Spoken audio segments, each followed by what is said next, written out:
Nagharap-harap sa prosecutor's office sina Mon Tulfo at ang mag-asawang Claudine at Raymart Santiago. Ito ang unang beses na nagkita ang magkabilang kampo mula nang magkasakitan sila sa NAIA Terminal 3 nitong Mayo. Balitang hatid ni Nelson Canlas. Eksklusibong nasaksihan ng GMA News ang paghaharap ni Claudine Barreto, Raymart Santiago at Mon Tulfo sa Prosecutor's Office ng Pasay Regional Trial Court. Ito ang unang beses na nagkaharap sila mula na mangyari ang bakbakan sa NAIA Terminal 3 noong May 6. Hindi nagtitinginan pero kalmado ang tatlo at ang kanilang mga abogado lang ang nagsasalita.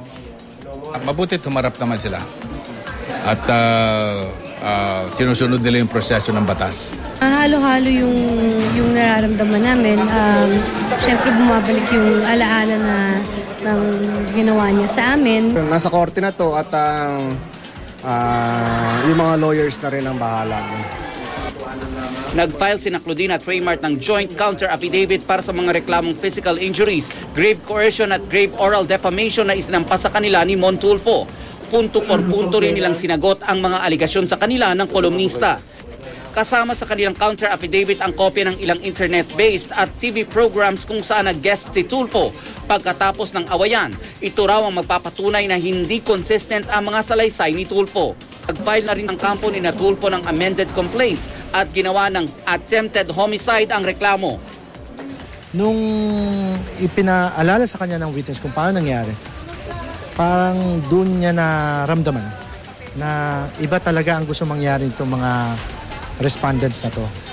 So, kami naman bilang abogado ni Mr. Tulfo, pinag-aralan din namin na ito nga ay naayon, papasok doon sa attempted homicide charge. Ang sinasabi kasi, na balitaan ko na this is just a product of spontaneity.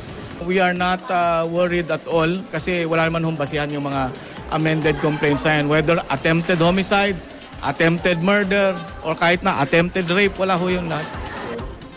Nagsumite rin ang kampo ni Tulfo ng request para isabina ang ilang mga witness.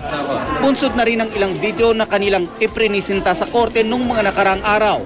Kabilang daw sa kanilang hinihiling na ipatawag ay ang customs personnel na si Marlon Atenco na nag-upload umano ng isang video ng awayan sa YouTube. Kasama yung airport police, yung Blue Guards, tapos si Marlon Atenco. Tapos yung dalawang Cebu Pacific.